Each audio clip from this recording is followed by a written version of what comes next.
তখন হামান বললে, জোহাইরা, যদি তুমি আমার কথা না শোনো, আমাদের সঙ্গে না যাও, তাহলে ফেরাউন যেমন ছেলেদেরকে জবাই করেছে, আমরা তোমার মেয়েকে জবাই করব। আলহামদুলিল্লাহ, আলহামদুলিল্লাহিল্লাযী লাম ইয়াত্তাখিযি ওয়ালাদান ওয়া লাম ইয়াকুল লাহু শারীকুন ফিল মুলক ওয়া লাম ইয়াকুল লাহু ওয়ালিয়্যুম মিনাজ যুল্লি ওয়া কাব্বিরহু তাকবীরা। ওয়া নাশহাদু আন লা ইলাহা ইল্লাল্লাহু ওয়াহদাহু লা শারীকা লাহু ওয়া নাশহাদু আন্না সাইয়্যিদানা ওয়া মাওলানা মুহাম্মাদান আবদুহু ওয়া রাসূলুহু আল্লাযী আরসালাহু বিল হাক্কি বাশীরাও ওয়া নাযীরা ওয়া দাঈয়ান ইলাল্লাহি বিইজনিহি ওয়া সিরাজাও ওয়া কামারাম মুনীরা। ফাকাদ ক্বালা আল্লাহু তাবারাকা তাআলা ফি কালামিহিল মাজিদি ওয়াল ফুরকানিহিল হামিদ। আউযু বিল্লাহি মিনাশ শাইতানির রাজীম। বিসমিল্লাহির রাহমানির রাহিম। ইন্না ইদ্দাতাশ শুহুরি ইনদাল্লাহি ইসনা আশারা শাহরান ফি কিতাবিল্লাহি ইয়াওমা খালাকাস সামাওয়াতি ওয়াল আরদা মিনহা আরবাআতুন হুরুমু জালিকাদ দীনুল কাইয়্যিম। আন ইবনে আব্বাস রাদিয়াল্লাহু তাআলা আনহু ক্বালা কাদিমা রাসূলুল্লাহি সাল্লাল্লাহু আলাইহি সাল্লাম আল মাদিনাতা ফাওয়াজাদা ইয়াহুদু ইয়াসমুনা ইয়াওমা আশুরা ফাসয়ালু আন যালিকা ফাকালু হাজা ইয়াউমুল্লাযী আযহারাল্লাহু ফীহি মূসা ওয়া বানী ইসরাঈলা। রাওয়াহুল বুখারী মুসলিম। আল্লাহ সুবহানাহু ওয়া তাআলা আজকে প্রায় আমাদের বাদ এশার নামাজের পর আর আশুরা সম্পর্কে, মুহররম মাস সম্পর্কে কথা বলার জন্য তৌফিক ইনাত করলেন। তো আমরা সকলেই হৃদয় নিংড়ানি আবেগটুকু উজাড় করে দিয়ে সেই মুনিবের দরবারে আমরা শুকর আদায় করি, বলি আলহামদুলিল্লাহ। অতঃপর দরুদ ও সালাম বর্ষিত হোক সেই নবীর প্রতি, নবীকুলের শ্রেষ্ঠ নবী, সর্দার নবী, সেরওয়ারে কায়নাত, আকায়ের নামদার, তাজদারে মদিনা, বিশ্ব মানবতার মহান শিক্ষক বিশ্বনবী মুহাম্মদুর রাসূলুল্লাহ। সকলেই বলি সাল্লাল্লাহু আলাইহি সাল্লামের উপর লাখো কোটি দরুদ বর্ষিত হোক। সংক্ষেপে বলে আল্লাহুম্মা সাল্লি আলাইহি আল্লাহুম্মা বারিক আলাইহি। সম্মানিত উপস্থিতি, আজকে আপনারা হয়তো মাইকিং শুনছেন সংক্ষিপ্ত হলেও, যে আজকে মুহররম মাসের 10ই আশুরা সম্পর্কে আলোচনা হবে।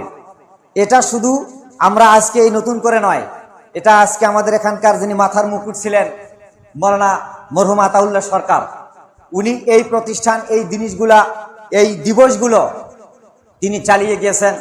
তেজন আমাকে 2-4 জন টাচ দিয়েছিল। আমি বললাম যে ঠিক আছে, আপনার মসজিদের মুয়াজ্জিম চাচার সঙ্গে কথা শেয়ার করেছি। এরপর আপনার খতিব মাওলানা আব্দুল কুদ্দুস সরকার, ওনার সঙ্গে বলেছি। তারপরে বলছে যে তাহলে ঠিক আছে, যদি চালাইতে পারেন আমি আসি। এইটা বলার মাধ্যমে আমরা আজকে আয়োজন করেছি। তো আপনারা বিভিন্ন সময় বিভিন্ন খাতে অসংখ্য সময় ব্যয় করেছেন।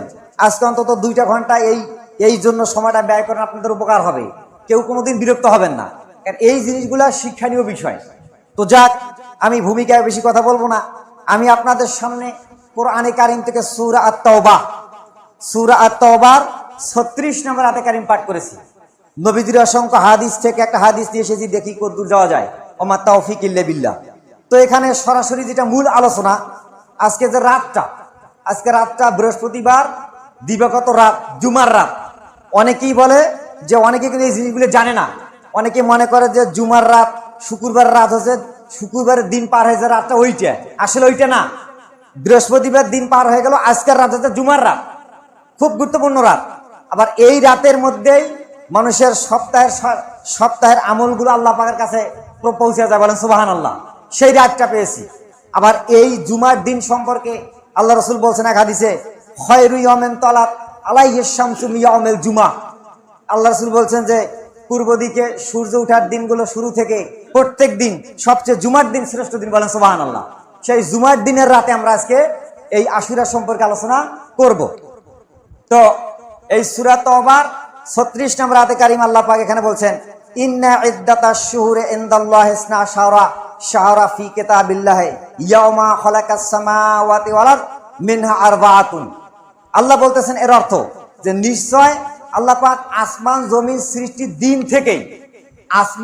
সৃষ্টির দিন থেকেই বছরে 12টি মাস দিয়েছেন। এই 12টি মাসের মধ্যে আরবাআতুন সবচেয়ে 4টা মাস আল্লাহ পাকের কাছে গ্রহণযোগ্য, বলেন সুবহানাল্লাহ, পছন্দনীয়। তো লাগাতার কিন্তু 3টা মাস, জিলকদ, জিলহজ, মুহররম, আর একটা হচ্ছে রজব। দেখেন এই 4টে মাস, এই 4টে মাসের আজকে আমরা কোন মাস? মুহররম মাস। এই মুহররম মাসের 10ই আশুরা বলা হয়। আশুরা বলা হয় কেন? এখানে আমাদের ওস্তাদের মতন, আমি যাকে ওস্তাদের মতো সম্মান করি, আমি ওনাকে বললাম যে তো কাছে আগে তাহলে আপনি শুরু করে দিয়ে দেন, ওস্তাদের মতো লোক উনি বসে আছেন। তো যাক, এই 10ই আশুরা বলা হয় কেন? এই আশুরা বলা হয় যে 1-এর ভিতর 10, 10-এর ভিতর সব। এই আশুরার দিনেই পৃথিবীতে অসংখ্য ঘটনা ঘটেছে। অনেক তাফসীরকারক, মুহাদ্দিস, হাদিস বিশারদ, মুফতি, মুহাদ্দিস, শায়েখ, এরা বিভিন্ন কিতাব গ্রন্থের মধ্যে বিভিন্নভাবে 10টি করে ঘটনা উল্লেখ করেছেন। এই জন্যই এর নাম হয়েছে 10ই আশুরা। সমস্ত কিতাবের মধ্যে যে খালি 10টি ঘটনা আছে তা না, বিভিন্নভাবে বিভিন্ন সিস্টেমে 10টি করে ঘটনা উল্লেখ করেছেন। যেমন এই দিনের মধ্যে আসমান সৃষ্টির শেষ দিন এই দিনেই হয়েছে, আজকের দিনে। এই দিনেই আদম আলাইহিস সালামের দোয়া কবুল হয়েছে। এই দিনেই নূহ আলাইহিস সালামের মহাপ্লাবন থেকে নাজাত দিয়েছে এই দিনে। আবার এই দিনেই আইয়ুব আলাইহিস সালামের রোগ মুক্ত করেছেন এই দিনে। আবার এই দিনেই ইউনূস আলাইহিস সালাম মাছের পেট থেকে নাজাত পেয়েছেন এই দিনেই। ইউসুফ আলাইহিস সালাম জেল থেকে মুক্তি পেয়েছেন এই দিনেই। আপনার মূসা আলাইহিস সালামকে লোহিত সাগর পার করাইছেন ফেরাউনের আপনার অত্যাচার থেকে এই দিনেই। আপনার ঈসা আলাইহিস সালামকে আল্লাহ পাক আসমানে তুলে নিয়েছেন এই দিনেই। আবার এই দিনেই হযরত ইমাম হাসান এবং হুসাইন কারবালায় শাহাদত বরণ করেছেন, বলেন সুবহানাল্লাহ। এই দিনেই আল্লাহ রাসূল মক্কা থেকে যখন মদিনা গেলেন, যাইয়াই দেখতেছেন যে ইহুদিরা এই দিনের মধ্যে কি আছে, তারা রোজা অবস্থায় ছিলেন, সিয়াম অবস্থায় ছিলেন। তো এই দিন সম্পর্কে সাহাবা একরামদের মধ্য থেকে নবীজিকে প্রশ্ন করেছিলেন যে ইয়া রাসূলুল্লাহ, মাহে রমজান মাসের পরেই সবচেয়ে গুরুত্বপূর্ণ সিয়াম কোনটা, পছন্দ সিয়াম কোনটা? তো আল্লাহ রাসূল তখন জবাব দিয়েছিলেন, আফজালুস সিয়ামে বাদা রমাদান শাহরুল্লাহ মুহররম। মুসলিম তিরমিজি শরীফের হাদিস 438 নম্বর। তো আল্লাহ রাসূল বলছেন যে মুহররম মাসেই হলো মাহে রমজান মাসের পছন্দনীয় রোজা, বলেন সুবহানাল্লাহ। এই দিনের কথা বলা হয়েছে। তো আল্লাহ রাসূল যখন মক্কা থেকে মদিনায় গেলেন, যাওয়ার পরে কি বলে আপনার এই ইহুদিদেরকে রোজার অবস্থায়, সিয়ামের অবস্থায় দেখলেন, তখন জিজ্ঞাসা করলেন যে তোমরা এই দিনটাকে কিভাবে মানো, তোমরা কিভাবে উদযাপন করছো, পালন করছো, কি উদ্দেশ্য, মাহাত্ম্যটা কি? আল্লাহ রাসূল বলতেছেন, হাদিসটা বর্ণনা করেছেন ইবনে আব্বাস রাদিয়াল্লাহু তাআলা আনহুমা ক্বালা কাদিমা রাসূলুল্লাহ সাল্লাল্লাহু আলাইহি সাল্লাম আল মাদিনাতা ফাওয়াজাদা ইয়াহুদু ইয়াসুমুনা ইয়াওমা আশুরা। ইবনে আব্বাস রাদিয়াল্লাহু তাআলা আনহুম তিনি বর্ণনা করেছেন, আল্লাহর নবী যখন মক্কা থেকে মদিনায় প্রবেশ করলেন, করার পর দেখতেছে ইহুদিরা ইয়াসুমুনা ইয়াওমা আশুরা, ওরা সিয়াম পালন করতেছেন। আল্লাহ রাসূল জিজ্ঞাসা করলেন, ব্যাপার কি, তোমরা কি উদ্দেশ্যে এই রোজাটা রাখো? তখন ইহুদিরা বলছেন, ফাসএলু আন যালিকা। আল্লাহ রাসূল জিজ্ঞাসা করার পর বলছেন, তোমরা কেন পালন করো? ইহুদিরা বলতেছেন, ফাকালু হাজা ইয়াউমুল্লাহ ইয়াজহারুল্লাহ ফিহা মূসা ওয়া বানি ইসরাঈলা। আল্লাহ সুবহানাহু ওয়া তাআলা এই দিনের মধ্যেই আল্লাহ পাক বনি ইসরাইলের ফেরাউনের কিবত থেকে মূসা আলাইহিস সালামকে নাজাত দিয়েছে। ফিরআউনা ফানহানু তাসুমু তাদিমা লাহু। এই জন্য আমরা খুশির সাথে একটা রোজা দেই, বলেন সুবহানাল্লাহ। এই দিনে মূসা আলাইহিস সালামকে আল্লাহ পাক ওই ফেরাউনের কিবত থেকে, অত্যাচার থেকে নাজাত দিয়েছে, সেই খুশির সাথে আমরা কি দেই, একটা রোজা দিই। বিশ্বনবী জনাবে মুহাম্মদুর রাসূলুল্লাহ সাল্লাল্লাহু আলাইহি ওয়াসাল্লাম যখন শুনলেন, তখন তিনি বলতেছেন, ফাকালান নবী সাল্লাল্লাহু আলাইহি ওয়াসাল্লাম নাহনু আওলা বিমূসা মিনকুম। আল্লাহ রাসূল বলছেন যে তোমরা মূসা আলাইহিস সালামের জন্য যে তোমরা রোজা পালন করো, সিয়াম দাও, তো আমিও নবী, মূসা আলাইহিস সালামও নবী, কিন্তু তোমার চাইতে আমি মূসা আলাইহিস সালামের কাছে অতি নিকটবর্তী। সুতরাং ফামারাত বিহি সিয়াম, সুতরাং আমিও রোজা রাখবো এবং আমার উম্মতদেরকে রাখার জন্য নির্দেশ দেবো। বলেন সুবহানাল্লাহ। আল্লাহ রাসূল বলছেন যে তোমার থাকি কিন্তু আমি মূসা আলাইহিস সালামের কাছে অতি নিকটবর্তী, তো তোমরা যদি রোজা দিতে পারো তো আমরাও দেবো ইনশাআল্লাহ। এটা ওই বছরে আল্লাহ রাসূল বললেন আমি দেব এবং উম্মতদেরকে দেওয়ার জন্য নির্দেশ দেব। এরপর আরেক হাদিসে আসছে আল্লাহ রাসূল বলছেন যদি বাইচা থাকি সামনে বছরে, এরা তো দেয় একটা, যেদিন 10 তারিখ ওই দিন ওরা দেয়, আর আমি বলবো 9 তারিখে একটা, 10 তারিখে একটা। বলেন সুবহানাল্লাহ। কারণ ওদের কি করতে হবে? ওদের বিপরীতটা করতে হবে। আল্লাহ রাসূল বলছেন ইহুদি নাসরাদের বিপরীতটা করতে হবে। এই যে সেই দুটি রোজা, তো হয়তোবা অনেক অনেক লোক মালসাদি খালারা ছিলেন, আজ গতকালকে ভাত খেয়েছে, আজকে একটা দিয়েছেন, আবার কালকে একটা দিবেন, দুটি রোজা। এই রোজা দুটি দিলে আপনার কি হবে? আপনার বিগত 1 বছরের গুনাহ মাফ হবে। দিলে আপনার বিগত 1 বছরের গুনাহ মাফ হবে, না দিলে কোনো গুনাহ নাই। না দিলে কি নাই? কোনো গুনাহ নাই। এই সেই আজকের দিনে আমরা আজকে এখানে হাজির হয়েছি।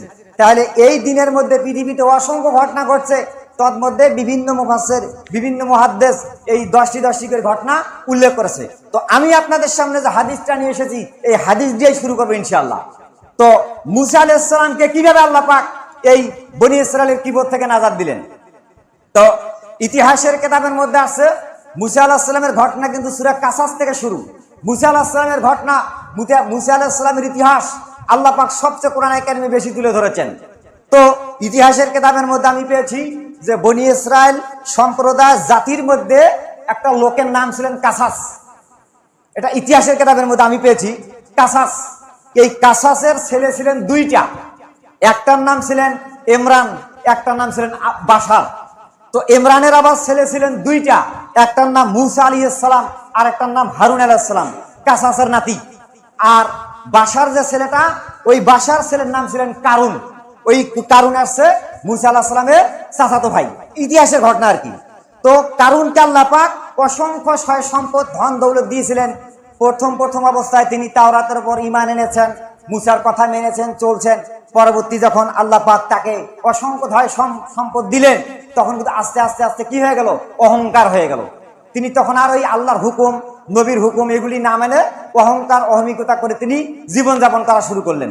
আল্লাহ পাক কথাটা কোরআনে কারিমে তুলে ধরেছেন, ইন্না কারুনা কানা মিন কাউমে মূসা ফাবাগা আলাইহিম ওয়া আতাইনাহু মিন কুনুরে মা ইন্না মাফাতিহাহু লা তানু বেল হাসাবাহু উলিল উকবা। আল্লাহ পাক বলতেছেন সূরা আল কাসাস ৭৬ নম্বর আয়াত, যে নিশ্চয় কারুন ছিলেন মূসা আলাইহিস সালামের মূসার জাতির সহোদর ভাই, এবং তার ছিলেন তিনি জাতির মধ্যে লোক। তো তিনি তাকে অনেক ধন দৌলত সম্পদ এই জিনিসগুলি দেওয়া হয়েছিল। এই জিনিসগুলি দেওয়ার পরে সে অহংকার করলো, অহমিকতা করলো, এবং এমন সম্পদ আমি তাকে দিয়েছি, এমন সম্পদ অর্জন করেছে যে তার যে সন্দুকের মধ্যে যে সম্পদগুলো রাখার পরে যে চাবিগুলো ছিল, এই চাবিগুলো বহন করার জন্য তার খুবই যে তেজি পুরুষ, একদল পুরুষের চাবি বহন করার জন্য খুব কষ্টকর হয়ে যেত। এইরকম তার সম্পদ ছিল। আবার ইতিহাসের কিতাবের মধ্যে আছে 70টা উটের প্রয়োজন হতো তার চাবিগুলো বহন করার জন্য, এত সম্পদ। তো আল্লাহ পাক যখন মূসা আলাইহিস সালামের কাছে এরকম করে বললেন, তখন মূসা আলাইহিস সালামের কাছে আল্লাহ পাক যাকাত ভিত্তিক সম্পর্কে ব্যবস্থা করলেন। তা আল্লাহ বলছেন মূসা তোমাকে কারুনের কাছে যান, যাকাতের আলটিমেটাম দিয়ে দেন। তো যাকাত কালেকশনের জন্য যখন আলটিমেটাম দেওয়া হলো, তখন কিন্তু বলতেছে যাকাত দিতে হবে। হ্যাঁ, যাকাত দিতে হবে। কি পরিমাণ? তা বলতেছে অর্ধেক। তো বলতেছে আল্লাহ তোমার দয়ালু, অর্ধেক কেন? যা একটু কমাই কুমা কও। তখন আল্লাহর কাছে জিজ্ঞাসা করলেন, আল্লাহ বলছে যা ঠিক আছে, 3 ভাগ করে 2 ভাগ কারুনের, 1 ভাগ আল্লাহ। এরপরে কারুন বলছে যে মূসা এটা কেমন কথা, আরো কিছু কম হবে না? তা বলতেছে ঠিক আছে, আরেকবার চান্স নেই। আরেকবার চান্স নিয়ে আল্লাহ পাক বলছেন মূসা গিয়ে বলো যে শতকরা 97.5% কারুনের আর 2.5% যাকাত দিতে হবে আল্লাহকে। এরপরে কারুন বলছেন মূসা তাহলে হিসাব করো। হিসাব নিকাশ করে দেখা গেল অনেক কয়েক কোটি ডলার দাঁড়ায়, অনেক কয়েক কোটি টাকার ডলার দালায় উট দুম্বা ভেড়া ছাগলিগুলি। তখন কি বলতেছে, কারণ বলতেছে মুসা আমি বুঝতে পেরেছি তুমি যে এই জাকাতের টাকা কালেকশনের জন্য আসছো, আমার সম্পদ দেখে তোমার লোভ হয়, সুতরাং এই জাকাতের নাম করে এই সম্পদ নিয়ে তুমি বড়লোক হতে চাও। সুতরাং এটা কেমন কথা? মুসা আলাইহিস সালাম বলছেন যে না দেখো, আর তোমার সম্পদের উপর আমার লোভ হবে কেন? আমাকে আল্লাহ পাক যেটা দিচ্ছে এটাইতেই তো আমি খুশি, লোভ হবে কেন? আর আল্লাহর অর্ডার হুকুম তোমাকে দেওয়া লাগবে। তখন কারণ বলছে মুসা জাকাত দিব, শর্ত একটা আছে। উনি শর্ত তুলে ধরলেন। এই শর্তটাও হাদিসের মধ্যে আসছে, যে শর্তটা আছে যে হারুন কে হয়। কারণ বলছে হারুন কে হয়, বলতেছে হারুন তোমার ভাই। তখন বলছে আচ্ছা ঠিক আছে, হারুন তো তোমার ভাই, তাকে খেলাফত দেওয়া হয়েছে, নবুয়ত দেওয়া হয়েছে, তো তোমার আল্লাহরে কও সে যেন আমাকে নবুয়ত দেয়, খেলাফত দেয়। এটা যদি দেয় তাহলে আমি দেব, আমি জাকাত দেব। মুসা আলাইহিস সালাম বললেন কারণ শোনো, তুমি যে কথাটা বললে এটা তুমি তোমার ব্যক্তিগতভাবে তোমার ধন সম্পদের লোভের মোহে পড়ে ক্ষমতার দাপট, টাকার দাপট কথাটা বলেছো, এই কথাটা কিন্তু তোমার মানে না। কারণ নবুয়ত এটা হচ্ছে সিলেকশন, কথা বলছেন কিন্তু মুসা আলাইহিস সালাম বলছে নবুয়ত হয় সিলেকশন, আর এই সিলেকশনটা করে আল্লাহ পাক। তো আল্লাহ যাচাই বাছাই করে আমাকে সিলেকশন করেছে, আমার ভাই হারুনকে করেছে, তোকে নাও করতে পারে। আর তুমি যে কথাটা বললে, তুমি যে প্রস্তাবটা দিলে, এটা হচ্ছে তোমার ব্যক্তিগত ধন সম্পদের মোহে পড়ে, এইটাকে বলা হয় ইলেকশন। আর ইলেকশনের মাধ্যমে হয় এমপি মন্ত্রী। ইলেকশন করে কোনদিন নবী হওয়া যায় না, সিলেকশনে হয় নবী আর ইলেকশনে হয় কি এমপি মন্ত্রী। তখন তিনি বলতেছেন যে ঠিক আছে, যদি না দাতা আমি জাকাত দিতে পারবো না। সে অস্বীকার করলো, যে আল্লাহ বলতেছে, সে কি করলো? অহংকার করলো। এরপরে মুসা আলাইহিস সালাম যখন এই কি বলে আপনার জাকাত না দেওয়ার অস্বীকার করলেন কারণ, তখন মুসা আলাইহিস সালাম তার জাতির মধ্যে, সম্প্রদায়ের মধ্যে তিনি কি করলেন, একটা বিশাল সমাবেশের আয়োজন করলেন, যে 2 দিন তাফসির তাওরাতের মাহফিল হবে। তো প্রথম দিন হবে বৃহস্পতিবার, দ্বিতীয় দিন হবে শুক্রবার। যাক আমরা আজকে বিশুদ্ধভাবে পাইছি। তা কি বিষয় আলোচনা হবে এ কথাও ইতিহাসের মধ্যে, কিতাবের মধ্যে আছে। প্রথম দিন আলোচনা হবে জাকাত সম্পর্কে, দ্বিতীয় দিন আলোচনা হবে জিনা সম্পর্কে। তা কারুন হামান ফেরাউন ওর আরো দলবল এগুলোদের মধ্যে নিয়ে একটা পরামর্শ করছে যে মুসা দিন দিন এরকম জাকাত বিভিন্ন ধরনের কথাবার্তা বলে আমাদের সম্পদ দেখে লোভ হচ্ছে, তা না করে এটাকে স্তব্ধ করা যায় কিভাবে, এই পরামর্শ মিটিং করতেছে। এরা এদিকে করতেছে, আর আরেক দিকে মুসা আলাইহিস সালাম যখন তিনি এই 2 দিন তাওরাতের মাহফিল দেওয়ার দিনে, তখন তিনি কি করলেন, এস্টেট তৈরি করলেন, মানুষদেরকে দাওয়াতি কাজ করলেন, এস্টেট তৈরি করলেন। এস্টেট যখন হয়েই গেল, এস্টেট হয়ে গেল পাথর দিয়ে, বিশাল এস্টেট। তাফসিরের মধ্যে আছে, ঐতিহাসিক মুহাদ্দিস বর্ণনা করেছেন, ওই এস্টেটটা ছিলেন জমিন থেকে 10 ফিট উঁচু, 30 ফিট লম্বা, 50 ফিট ওসার, 50 ফিট লম্বা 30 ফিট ওসার, এরকম তার মঞ্চ ছিলেন। তো গোয়েন্দা বাহিনী কারুনের হামানের ফেরাউনের বলছেন যে মুসা নাকি শুনলাম যে এইরকম তাওরাতে মাহফিল দেবে জাকাত সম্পর্কে, আবার জিনা সম্পর্কে, তা যাও তো দেখে এসো তো তার কিরকম এস্টেট তৈরি করেছে। তখন গোয়েন্দা বাহিনীর লোক এসে দেখলেন যে সর্বনাশ, যে এস্টেট তৈরি করেছে সমাবেশ মনে হয় বড় ধরনেরই হবে, এই সংবাদ দিয়ে দিলেন। তখন এরা বলতেছে এখন কি করা যায়, এরা বলতেছে এটা জেঙ্গুরি হোক, এটাকে বানচাল করতে হবে, ক্যান্সেল করতে হবে। এই সমাবেশ যদি মুসা টিকে যায় তাহলে আমার আগামী দিনের রামরাজত্ব থাকবে না। তা না করি বলো এটা কিভাবে কি করা যায়। তখন হামান বলছে দাঁড়াও, ওই স্টেটে আগামীকালকে ওনার প্রোগ্রাম শুরু, তো ওইখানে গিয়ে যদি সরাসরি হামলা করেন তা তো ওদের জাতির লোকেরা বলবে আরে ফেরাউন হামান কারণে তো আসলে খারাপ, ওইখানে হামলা করবেন, ওরা সমস্ত লোক একতায় এমন পিটটানি দিবে মামু বাড়ি দিল্লি পাঠাবে। এই জন্য কি করবেন, তা না করি কৌশলে কাজ করা লাগবে। কি কৌশল? তো হামান বলতেছে, হামান নাম কিন্তু হামান, যত প্রকার সন্ত্রাসী ধানত্রাসী জারুমি বদমাসী বুদ্ধি তামান অর্থে। উনি বলছেন যে শোনো, এটা কৌশল এমন আমার কাছে আছে যে এই এলাকার মধ্যে একটা নর্তকী গায়িকা মেয়ে আছে, আমরা তাকে দিয়ে একটা জেনার প্রমাণ করব, জেনাকারী প্রমাণ করব, এটা তার মুখ দিয়ে বলাবো।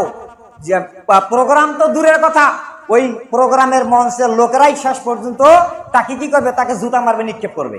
তখন কারণের নির্দেশ, হামানের ফেরাউনের নির্দেশ, তখন এরা কি করলেন, এরা ওই মহিলাটার কাছে চলে গেলেন।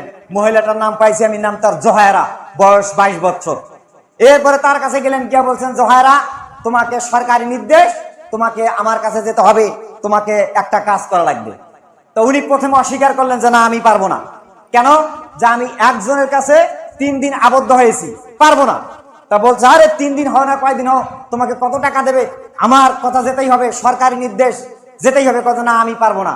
তা বলছে যে তোমাকে এরকম স্বর্ণের অলংকার দেওয়া হবে, নেকলেস দেওয়া হবে, এত সম্পদ দেওয়া হবে, এরকম নানান ধরনের লোভ দেখাই। দেখা পরে বলতেছে আচ্ছা ঠিক আছে, তাহলে বলো কি কাজ করতে হবে, কিছুটা লাইনে আরো। তো বলতেছে তোমাকে এই এলাকার মধ্যে বনি ইসরায়েলের মধ্যে মুসা নামে একজন লোক আছে, তার বিরুদ্ধে গিয়ে একটা সাক্ষী দিতে হবে। কি সাক্ষী? স্টেটে যখন উনি কথা বলবেন তখন ওইখানে গিয়ে বলবে ভাইরা আমার, তোমরা যার বক্তব্য শোনার জন্য আসছো, এই লোকটা দিন হইলে দিনী দাওয়াতি কাজ করে, ইসলামের কথা বলে, রাত হইলে আমার ঘরে গিয়ে রাত কাটা কর, নাউজুবিল্লাহ, এই কথাটা বলবে, বাস তারপর আমরা বাকিটা দেখব। জোহারা বলতেছেন এটা তো আমার দ্বারা সম্ভব না, এটা আমার দ্বারা সম্ভব নয়, এই 2 নাম্বারই কাজ আমি করতে পারবো না। হামানের লোক বলতেছে আরে নর্তকী, তুই তো মেটাই 2 নাম্বারই, পারবি না মানে তোকে যেতেই হবে। শেষ পর্যন্ত বললেন যাবে না, কয় না যাবো না। শেষ পর্যন্ত ওই জোহারার 6 থেকে 7 বছরের বয়সের একটা মেয়ে ছিলেন, বলতেছে শোনো, ফেরাউনের একটা আইন ছিল, ফেরাউন একটা নোটিশ জারি করেছিল, যখন মুসা আলাইহিস সালাম দুনিয়াতে আসছিলেন তখন নোটিশ জারি করেছিল, যদি তুমি আমার কথা না শোনো, আমার সঙ্গে না যাও, তাহলে ফেরাউনের আইনটাকে, ফেরাউনের নোটিশটাকে আমরা বিপরীত ভাবে ব্যবহার করব। কে বললেন? হামান বলছেন। কি আইন পাস করেছিল? ইউজাব্বিহু আবনাহু, ইউজাব্বিহু আবনাহু ওয়া ইয়াস্তাহি নিসাহু। আল্লাহ রাব্বুল আলামিন কোরআনে কারিমে সূরা কাসাসের মধ্যে তুলে ধরেছেন, ফেরাউন বলতেছে ইউজাব্বিহু আবনাহু ওয়া ইয়াস্তাহি নিসাহু, যে বনি ইসরায়েলের মধ্যে যত ছেলে সন্তান জন্ম নেবে সমস্ত ছেলে সন্তানগুলোকে জবেহ করে নীল নদী নিক্ষেপ করো, আর ওয়াস্তাহি নিসাহুম, মেয়েদেরকে জীবিত রাখো। ইতিহাসের মধ্যে আসছে ফেরাউন যখন এরকম করে অর্ডার দিয়েছিলেন, ডিক্লেয়ার দিয়েছিলেন, তখন 2 দিনের মধ্যে 40,000 শিশুকে হত্যা করেছেন। যখন এরকম করে করেছেন তখন হামান বললে জোহায়রা, যদি তুমি আমার কথা না শোনো, আমাদের সঙ্গে না যাও, তাহলে ফেরাউন যেমন ছেলেদেরকে জব করেছে, আমরা তোমার মেয়েকে জবাই করব। এখন বলো। তখন জোহায়রা কি করলেন? একটা বেকায়দা ফেলে দিয়ে তাকে একটা অপদস্থ করবেন। শেষ পর্যন্ত ওই স্টেটে তাকে নিয়ে গেল জোহায়রাকে। কিসের জন্য? মুসা আলাইহিস সালামকে অপদস্থ করার জন্য। ওই দিন ছিল মুহররম মাসের 10 তারিখ। এরপরে মুসা আলাইহিস সালামের ওই জায়গায় আলোচনা চলছেন, তার ভাই হারুন বক্তব্য দিচ্ছেন, সভাপতি ছিলেন হারেসা। এরপরে ওনার বক্তব্য শেষ, মুসা আলাইহিস সালাম বক্তব্য দেবে, এমন সময় ওই জোহারা স্টেটে সামনে হাজার হাজার শ্রোতা, লক্ষ লক্ষ লোক। তখন এরা বলতেছে ব্যাপার কি, এই মহিলাকে নিয়ে কেন? আর এটা তো গায়িকা, নর্তকী, নষ্টামে, এইখানে কেন? মানে একটা মানুষের মধ্যে একটা কি হয়ে গেল, একটা গবেষণা শুরু হয়ে গেল, একটা গুমগুমি শুরু হয়ে গেল। তা আল্লাহ পাক এই জায়গা আবার জবাব দিচ্ছেন আরেক জায়গায়, ওমাকারু ওমাকার আল্লাহু আল্লাহু খায়রুল মাকিরিন। আল্লাহ বলতেছে যে তোমরাও কৌশল করো, আমিও কৌশল করি, কিন্তু তোদের কৌশল হয় ব্যর্থ আর আমার কৌশল হয় সফলতা। বলেন সুবহানাল্লাহ। তা জোহায়রা যখন স্টেটে গেলেন, গিয়ে মুসা আলাইহিস সালাম জিজ্ঞাসা করলেন ব্যাপার কি ব্যাপার, কি উদ্দেশ্যে আসছো? তখন বলতেছে আমি এখানে 2টি কথা বলবো। তা মুসা আলাইহিস সালাম বলছেন কি উদ্দেশ্যে আসছো? জোহায়রা বলতেছে আমি 2টি কথা বলবো। কি কথা বলবে? ভালো কথা, 2টি কথা বলবে না 10টি কথা বলবে, কিন্তু ওই যে আল্লাহকে ভয় করো। কি বলো? আল্লাহকে ভয় করো। মুসা আলাইহিস সালাম এই কথা বললেন, কারণ তার উদ্দেশ্য ছিল এরা ওই জায়গার মধ্যে গিয়ে কি করবে? অপদস্থ করবে। আর আল্লাহ পাক বলছেন ওমাকারু ওমাকার আল্লাহু আল্লাহু খায়রুল মাকিরিন। আবার আরেক জায়গায় বলছেন আম আবরামু আমরান ফাইন্না মুবরিকুম, যে তোমরাও নবীকে মারার জন্য প্ল্যান করো আর আমিও আমার নবীকে অন্য সাইড দিয়ে বাঁচার জন্য প্ল্যান করি। বলেন সুবহানাল্লাহ। আমার ভাইয়েরা, যখন এই মুসা আলাইহিস সালাম এবার বক্তব্য দেওয়ার জন্য যখন ফলোর পাবেন, হারেসা যখন ঘোষণা দেবেন, তখন জোহায়রা এরকম স্টেটে গেলেন। যাওয়ার পর বলতেছেন আমি মাত্র কয়েকটা কথা বলবো। এরপরে তখন তিনি দাঁড়ায় গেলেন, দাঁড়া পরে বলতেছেন সম্মানিত ভাইয়ের আমার, তোমরা যেই লোকটার বক্তব্য শোনার জন্য এসেছো, এই লোকটা মু মু মু মু মু মু মু মু মু শুধু মু মু বললেন, সা উচ্চারণ হয় না। আল্লাহ বলতেছেন ওমাকার আল্লাহু আল্লাহু খায়রুল মাকিরিন, তোমরা কৌশল করো, আমিও কৌশল করি, তোমার কৌশল ব্যর্থ আর আমার কৌশল সফলতা। জোহায়রা জবান বন্ধ করে দিলেন। জোহায়রা আবার চিন্তা করলেন, বলছেন ভাইরা আমার আবার বলতে বলতে মু মু মু বলছেন, কিন্তু সাউসার হয় না। যখন সাউসার হয় না, তখন জোহাইরা কি করলেন, বুঝতে পারলেন এটা আমার অন্যায় হয়েছে। তখন তিনি স্টেডের মধ্যে মুসা আলাইহিস সালামের পা দুটি জড়িয়ে ধরলেন। জড়িয়ে ধরে বলছেন, মহান রব্বুল আলামিন, আমি তোমার নবীর বিরুদ্ধে সাক্ষী দেওয়ার জন্য এসেছি। এটা আমি ইচ্ছাকৃতভাবে আসি নাই, ওরা আমার মেয়েকে জিম্মি করেছে। মহান রব, আপনি আমার জবান খুলে দাও, আমি এই জায়গায় সঠিক কথা বলবো। বলার পর আমি এই জায়গায় ইসলাম কবুল করে স্টেট থেকে নেমে যাবো। পারেন সুবহানাল্লাহ, সঠিক কথা বলবো। তখন যখন আল্লাহ পাক জবান খুলে দিলেন, তখন বলতেছে, ভাইয়ের আমার, আসলে আমাকে এরকম করা হয়েছে, আমার মেয়েকে জিম্মি রেখেছে। ফার্স্টে ওরা আমাকে লোভ দেখাইছে, আমি রাজি হই নাই, কিন্তু আমি বুঝতে পেরেছি আল্লাহ আমার জবান বন্ধ করছে। আমি বললাম, মুসা আলাইহিস সালাম আল্লাহ পাকের পয়গম্বর, ফেরাউন কারুন হামান এরা অত্যাচারিত, এরা সন্ত্রাসী, এই জন্য আমাকে এই কাজটা করেছে। আমি এই জায়গা বলে নিলাম, লা ইলাহা ইল্লাল্লাহু মুসা কালিমুল্লাহ। শেষ পর্যন্ত ইসলাম কবুল করে চলে গেলেন। এরপরে এদের মধ্যে কি হয়ে গেল, একটা ফাটল ধরে গেল যে এই সর্বনাশ রে। তখন মুসা আলাইহিস সালাম ওই জায়গায় স্টেটের মধ্যে 2 রাকাত নামাজ পড়লেন, আল্লাহর কাছে দোয়া করলেন ইসমে আজম, বলছেন যে আল্লাহ, আমাকে কারুন আমার সঙ্গে এরকম কাজ করেছে, আল্লাহ তুমি আমাকে কোনো কেরামতি দাও, তুমি আমাকে কোনো পাওয়ার দাও। তখন জিবরাইল এসে বলছেন, মুসা, তোমাকে পাওয়ার দেওয়া হয়েছে, জমিনকে তুমি যেটাই বলবে সেটাই করবে। তখন মুসা আলাইহিস সালাম বলছেন, জমিন তুমি কারুনকে দাবায় দাও, কারুনকে ধসায় দাও। তখন করলেন কি, কারুন হাঁটু পর্যন্ত চলে গেল, সঙ্গে সঙ্গে তার ধন সম্পদ হাঁটু পর্যন্ত গেল। কারণ বলতেছে, মুসা, তুমি আমার সঙ্গে বাহাদুরি দেখাও, আমার সঙ্গে বাহাস করো, আমার ধন সম্পদ জানো। তখন মুসা আলাইহিস সালাম বলছে, জমিন তুমি কারুনকে ধসিয়ে দাও। 2 বেলা যখন বললেন, দেশে বুক পর্যন্ত। 3 বেলা যখন বললে, তখন কারুন যাইতে আসে এক খেলা জমিন দিকে চলে গেলেন। ইবনে ওমর রাদিয়াল্লাহু তাআলা তিনি হাদিসটা বর্ণনা করেছেন যে আল্লাহ রাসূল বলছেন যে ফাহুয়া ইয়াতাজালজালু ফিল আরদি ইলা ইয়াউমিল কিয়ামাহ। আল্লাহ রাসূল বলছেন, অতীতকালে একজন লোক লুঙ্গি পায়ের নিচে টাকনুকে অহংকার করে চলছিল, ওই লোকটা জমির দিকে যাইতে আছে, আজ পর্যন্ত যাইতে আছে, কিয়ামত পর্যন্ত যাইতে থাকবে। মুহাদ্দিসিনে কেরাম, হাদিস বিশারদ এবং শায়েখরা বলছে ওই লোকটার নাম ছিলেন কারুন। বুখারী শরীফ হাদিস 3485 নম্বর। দেখছেন, তাহলে অহংকার করার কারণে কি সে ওই জায়গায় ধসিয়ে গেল। এরপরে মুসা আলাইহিস সালাম ওই দিনটা ছিল কি, 10 মুহররমের আশুরা। এরপরে মুসা আলাইহিস সালাম যখন এরকম অবস্থা দেখলেন, তখন ফেরাউনের কাছে গেলেন, এক বর্ণনা আসছে দাওয়াত দেওয়ার জন্য। তখন শেষ পর্যন্ত ফেরাউন বলতেছে যে, মুসা, তুমি আমার বাড়িতে লালন পালন করেছো, এরপর আমার এক বিভূতিকে হত্যা করলে, করার পর তুমি 10 বছর কাটে দিয়েছো মাদায়ানে, আবার এসে আমাকে এরকম বলছো, তোমার তো এগুলো জাদু, বিভিন্ন কথাবার্তা হয়েছে।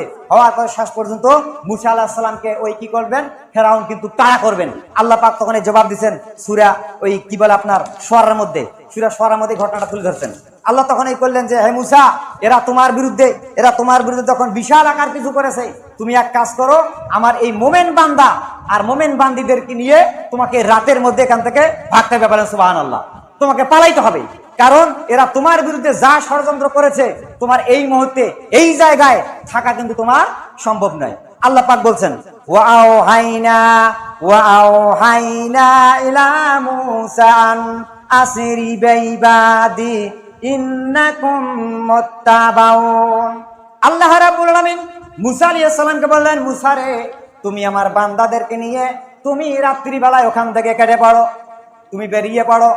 আর তুমি যখন ওই জায়গার মধ্য থেকে যখন কেটে পড়বে, আমার মোমেন বান্দাদের নিয়ে যখন রওনা দেবে, তখন কিন্তু তুমি কিন্তু নিরাপদে যেতে পারবে না, কারণ ইন্নাকুম মুত্তাবাউন, ওরা তোমার পিছে পিছে ধাওয়া করবে, তোমাকে মারার জন্য তোমাকে বহুত কিছু করবে, তা না করে ওখান থেকে পালাও। মুসা আলাইহিস সালাম এরপরে তার জাতির লোকদের নিয়ে যখন রওনা দিলেন, রাতের মধ্যে রওনা দিলেন, দেওয়ার পর অনেক দূর চলে গেছে। অনেক দূর যাওয়ার পরে হঠাৎ করে মুসা আলাইহিস সালাম রাস্তা হারায় ফেললেন, রাস্তা ভুলে গেলেন, এলোমেলো হয়ে গেলেন। তখন মুসা আলাইহিস সালাম বলতেছে, ব্যাপার কি, আমরা রাস্তা ভুলে গেলাম নাকি? এমন সময় মুসা আলাইহিস সালামের ওই জাতির মধ্য থেকে একজন বুজুর্গ আলেম ছিলেন। আলেম বলতেছে, ইয়া মুসা, আমরা রাস্তা ভুলেছি একটা কারণে, তোমার কি জানা নাই, তোমার কি মনে নাই? মুসা আলাইহিস সালাম বলছেন, আমার তো জানা নাই। ওই বুজুর্গ আলেম বলতেছে, ইয়া মুসা, আমরা রাস্তা ভুলেছি এই জন্যে যে হযরতে ইউসুফ আলাইহিস সালাম একটা বনি ইসরাইলের সামনে অঙ্গীকার করেছিলেন যে এই রাজ্যের মধ্যে মুসা আলাইহিস সালাম আসবে। যখন মুসা আলাইহিস সালাম হিজরত করবে, তখন ওই জায়গার মধ্যে আমার লাশের একটা কফিন বক্স থাকবে, ওই কফিন বক্সটা তারা যেন সঙ্গে করে নিয়ে যায়। এই জন্য কফিন বক্সটা আমরা রেখে এসেছি, এই জন্য মনে হয় আমরা রাস্তা ভুলে গেলাম। মুসা আলাইহিস সালাম সঙ্গে সঙ্গে দুটা লোক পাঠাই দিলেন। যাওয়ার পর বলতেছে, যাও যাও ওই জায়গাটা তোমরা তাল্লাশি চালাও, কফিন বক্সটা কোন জায়গায় আছে। তখন আরেকজন বয়স্ক লোক বলল, মুসা ওরা আন্দাজি গিয়ে কোথাও ওরা খুঁজে পাবে না, এই সন্তান একমাত্র আমি জানি। মুসা বলতেছে, জলদি করে বলো। পিছে ধাওয়া করতেছে কার লোক? ফেরাউনের লোক। এরপরে বয়স্ক বলতেছে, ইয়া মুসা আমি তো আন্দাজি বলবো না, আমার একটা শর্ত আছে, দাবি আছে। কি দাবি আছে? বলতেছে, তোমাকে ওয়াদা করতে হবে তোমার সঙ্গে আমাকে জান্নাতে নিতে হবে। জান্নাতে যদি নাও তাহলে আমি বলবো। মুসা বলতেছে, মুসা আলাইহিস সালাম সর্বপ্রথম অস্বীকার করলেন, বলতেছে, না, জান্নাত যাইতে গেলে জান্নাতের আমল করা লাগবে, তারপরে যদি আল্লাহ নসিবত রাখে তাহলে জান্নাত। কিন্তু এইভাবে তো আমি ওয়াদা দেবো না। আল্লাহ পরবর্তী সময় জানিয়ে দিলেন যে, মুসা ঠিক আছে, আমি তার গুনাহ খাতা মাফ করে দিলাম, তুমি তাকে সঙ্গে করে নিয়ে যাও। এরপরে মুসা আলাইহিস সালাম ওই মুরব্বী সন্ধান দিলেন। দেওয়ার পরে যখন ইউসুফ আলাইহিস সালামের লাশের কফিন বক্স নিলেন, নেওয়ার পরে রওনা দিলেন। এদিকে ফেরাউন ফারসালা ফিরআউনা ফিল মাদায়েনে হাশিরিন, ফেরাউন কি করলেন? শহরে শহরে সংগ্রাহকদের পাঠালেন, বলতেছেন তোমরা ধাওয়া করো, কারণ তারা আমাকে কষ্ট দিয়েছে, তারা একটা ক্ষুদ্র দল, যেই রকম করে তাকে ধাওয়া করতে হবে। এরপরে তারা ধাওয়া করতে করতে ওয়া ইন্না লাজামিউন হাজিরুন, ওরা একটা ক্ষুদ্র দল, আর আমরা ওদের মোকাবেলা করার জন্য আমরা বড় বড় সেনাবাহিনী আছি, সুতরাং তোমরা ভয় পাও কেন? তখন কি করলেন? ফেরাউন সমস্ত লোকদেরকে নিয়ে, সেনাবাহিনী প্রশাসন সব কিছু নিলেন, তার জাতিগোষ্ঠীর সমস্ত লোকদেরকে নিলেন। নেওয়ার পরে ওরা তখন রওনা দিলেন। আর আল্লাহ তখন বলতেছে, হে রাসূল আমি তোমাকে এই মুসার যে ঘটনা শোনাচ্ছি, মানে আল্লাহ পাক আমার নবী বলতেছে, আমাদের নবী, হে রাসূল মুসাকে যেভাবে আমি ঘটনা শোনাচ্ছি ওই সময় আপনি ছিলেন না, এমন ভাবে বর্ণনা করছি মানে আপনি দাঁড়িয়ে দাঁড়িয়ে দেখতেছেন। বলেন সুবহানাল্লাহ। আল্লাহ রাব্বুল আলামিন আল্লাহ পাক বলতেছেন ফাখরাজনাহুম মিন জান্নাতিন ওয়া উয়ুন, আল্লাহ বলতেছেন ফেরাউন এমন একটা বাগবাগিচা তৈরি করেছিলেন, এমন বিল্ডিং নির্মাণ করেছিলেন, জান্নাত ওয়া উয়ুন ওয়া কুনুজাও ওয়া মাকামিন কারীম, ওই জান্নাত থেকে তারা, ওই আবাদস্থল থেকে তারা কোনদিন বাইরে হয় নাই। আমি ওদেরকে সবাইদেরকে আমি মুসার পেছে লাগাই দিলাম। এই জন্য লাগাই দিলাম, কেন লাগাই দিলাম? কাযালিকা ওয়া আওরাসনাহা বানি ইসরাঈলা, আমি ওদেরকে একটা খোলামেলা জায়গার মধ্যে নিয়ে আমি একটা উচিত শিক্ষা দেব, আর ওই গরিব দরিদ্র লোকগুলোকে, মুসা আলাইহিস সালামদেরকে আমি সম্পদের মালিক বানিয়ে দেবো। বলেন সুবহানাল্লাহ। আমি ওদেরকে ওই জায়গা কি করব? বেজ্জিত করব। আর আমি কি করব? ওই ক্ষুদ্র ফেরাউন যাদেরকে ক্ষুদ্র বলেছিলেন, এই ক্ষুদ্র লোকদেরকে আমি কি করব? আমি ওই মালিক বানিয়ে দেব, আর ওদেরকে কি করব? নিমজ্জিত করব। শেষ পর্যন্ত চলছেন ফাতবাহুম মুশরিকিন, তারা যখন চলতে চলতে রাত প্রায় শেষ হয়ে গেলেন। পরের দিন সূর্য উঠতেছে, সকালবেলা সূর্য উঠতেছে, এমন সময় ফেরাউনের লোক তারা 3 দিক থেকে অ্যাটাক করে ফেললেন, ঘেরাও করে ফেললেন।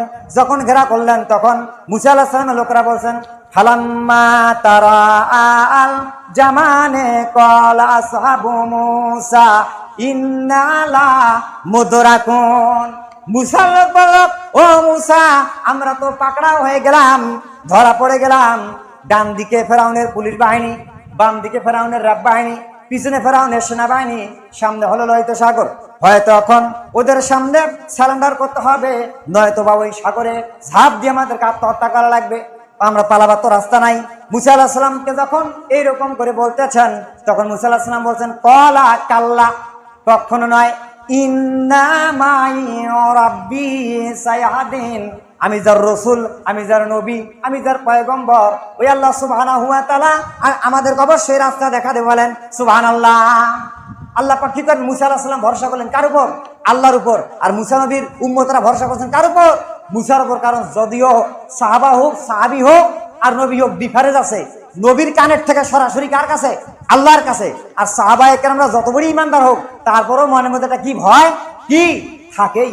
যখন এরকম করে বললেন, আল্লাহ সুবহানাহু ওয়া তাআলা জবাব দিয়েছেন, ফাআওহাইনা ইলা মুসা আন আনিদরিক বিআসাকাল বা'রা ফানফালাকা ফাকানা কুল্লু ফিরকান কাত্তাউদিল আজিম। আল্লাহ পাক বলতেছেন, মুসা তোমার ডান হাতের মধ্যে যে লাঠি আছে এই লাঠি দিয়ে দড়ি আঘাত করো। আঘাত করলেন, সঙ্গে সঙ্গে রাস্তা ফেটে পানি ফেটে রাস্তা হয়ে গেল। আল্লাহ পাক বলতেছেন, মুসা এই রাস্তা দিয়ে তোমরা পার হয়ে যাও, বলেন সুবহানাল্লাহ। এরপরে শেষ পর্যন্ত কি এই যে পার হয়ে গেলেন, ওই দিনটা ছিলেন কি এই আশুরার দিন।